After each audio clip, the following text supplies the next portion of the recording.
habilidad y la disponibilidad que ellos tienen. Por favor, pase, démosle un gran aplauso y que él nos haga el favor de presentarse solito. Muchísimas gracias por estar aquí. Adelante, si gusta de pie o si gusta la silla, aquí estamos.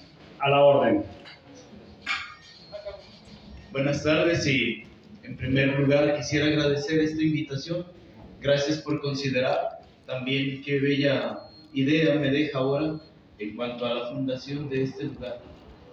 Digamos que siempre es indispensable para el ser humano encontrarse con la cultura y este pues es un gran espacio para ello. Me presento, soy Fray Sergio Rafael y aunque originario de Guadalajara, tengo muchísimo tiempo que no vivo en mi tierra. Ya tengo 2 años aquí en Durango, pero también Dios me ha dado la gracia de andar por algunos otros lugares. Estudié y terminando mis estudios me fui a vivir un año a Haití, regreso de Haití, luego me voy 2 años y medio a Belice, a otro país aquí colindante, y finalmente regreso a México para vivir un tiempo en Monterrey y luego ya establecerme aquí en Durango. La vida de los franciscanos es así, siempre podemos estar en un lugar o en cualquier otro. Lo importante es no dónde estamos, sino lo que podemos hacer. A ejemplo de ese hombre del que se mencionaba hace un momento.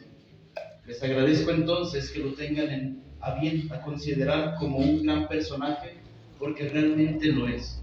Quisiera comenzar diciéndoles que también en el año de 1979, mucho más cercano a nosotros que en realidad al tiempo que vive San Francisco, el Papa Juan Pablo II quiso que en Asís existiera una reunión periódica, no es anual, pero sí es periódica, donde se juntan todos los representantes de distintas religiones, los que manifiestan de algún modo la fe, la unidad, la oración y cuantos valores pueda implicar una religión.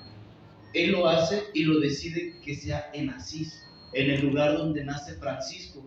En un momento más voy a decirles el porqué, pero ahí hacía una oración que es muy significativa. Le decía: Francisco, ayuda a la iglesia y al hombre de hoy a acercarse más a Cristo. La cuestión es, ¿por qué le dice a San Francisco, que vivió hace 800 años, que ayude a la iglesia y a la sociedad a acercarse al hombre de hoy? Es que realmente era muy humano, y tal vez tan humano que se adelantó incluso al pensamiento humano de su propia época. Quisiera llevarme este momento con algunos encuentros que quiero compartirles. Él nace en el año 1181 o 1182, es incierto en realidad. Lo que sí sabemos es cuándo muere, y muere en el año 1226, es decir, estamos a 2 años de celebrar 800 años de que él murió.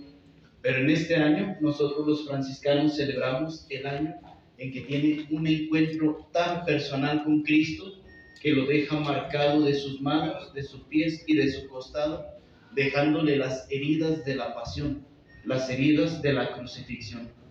Pero bien, quisiera en realidad comenzar hablándoles del por qué es importante incluso para esta época. San Francisco es un hombre medieval, y como medieval vivía en este tipo de fortificaciones donde había un señor feudal, y a los alrededores del señor feudal vivían todas aquellas personas que estaban bajo la protección de él, porque era el que tenía económicamente más poder, y junto con su poder también tenía a su mando los ejércitos. Si había una invasión, él, junto con todo su palacio y los muros que construían alrededor de las ciudades medievales, él se comprometía a proteger, mientras que los que vivían ahí en su feudo tenían que trabajar haciendo entonces las veces de quienes buscaban el trigo, el pan, la leche o cuanto fuera necesario. Francisco, aunque uno no feudal, pero sí en crecimiento económico, porque su papá era un vendedor de telas, en algún momento decide irse a la guerra. por su propio pie, porque la guerra muchas veces y desafortunadamente trae ventajas para uno y desventajas para todos. Decidió ir entonces a combatir, y cuando va de camino resulta que le va muy mal.